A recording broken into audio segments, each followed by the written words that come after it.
Continuing with our examples of compound interest, let's look at this one where we invest $16,000 and it grows to $50,000 in 18 years. Here we want to find what the interest rate is, assuming that it's compounded annually.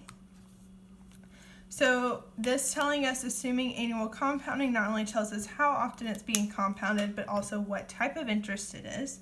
So it is compound interest, and we know that our future value is equal to 50,000.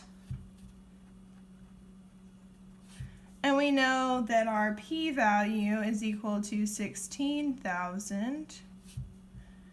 And we know that our n is 18, because 18 times 1 is still 18. But we want to find what our I is.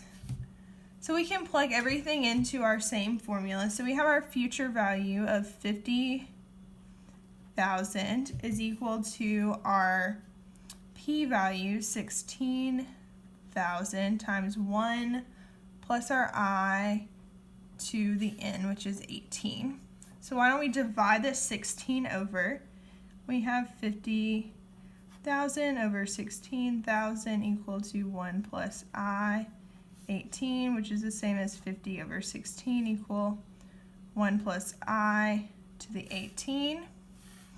So then we have that 1 plus I is equal to 50 over 16 to the 1 over 18th power. So that's the 18th root. Oh, I'm sorry, that was so loud. And then if we can subtract that 1 over, we have I is equal to 50 over 16 to the 1 over 18th minus 1. Now we can type that into our calculator. 50 divided by 16 to the 1 over 18th power minus 1 is equal to 0.06535, which if we convert this to a percentage would be 6.535%. And so now we have found our percentage. So let's look at the next question. So suppose the inflation rate is 3.5%, which means that the overall level of prices is rising 3.5% a year. How many years will it take for the prices to double?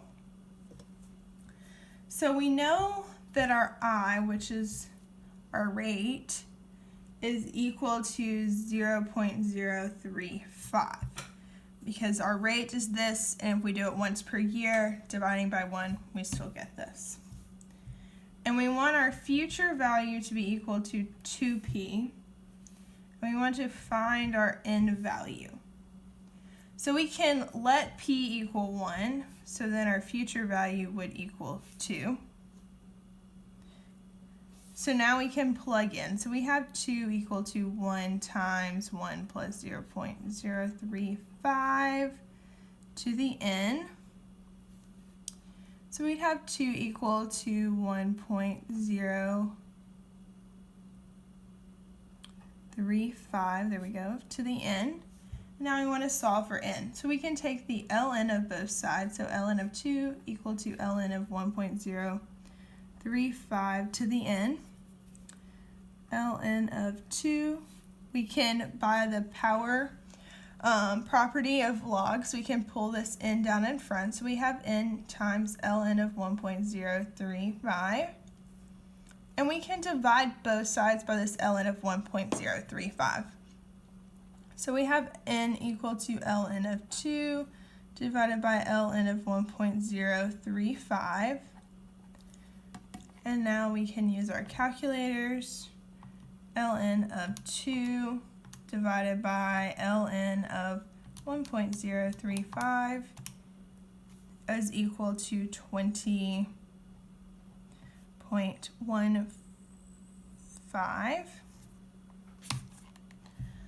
So this is about 20 years.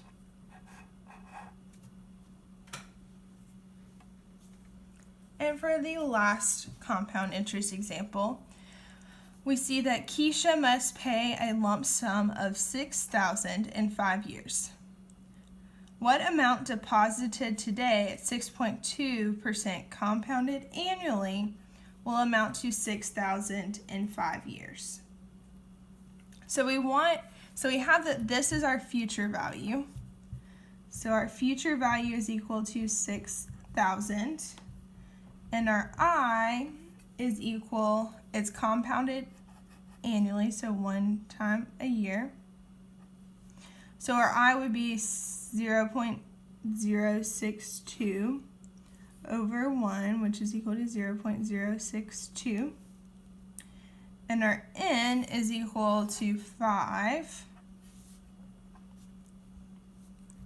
And we just want to find what the present value is, or the initial value. So we plug into our formula and we get 6,000 is equal to P times 1 plus 0.062 to the 5th.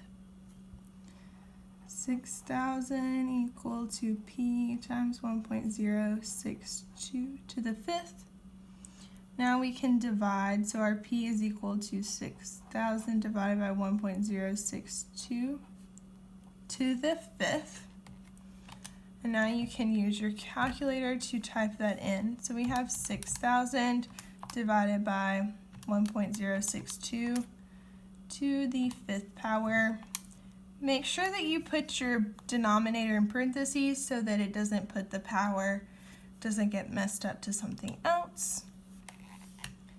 And we get that the p-value is 4441.49. So $4,441.49 is how much she should put in to have 6,000 in 5 years. So there's those examples.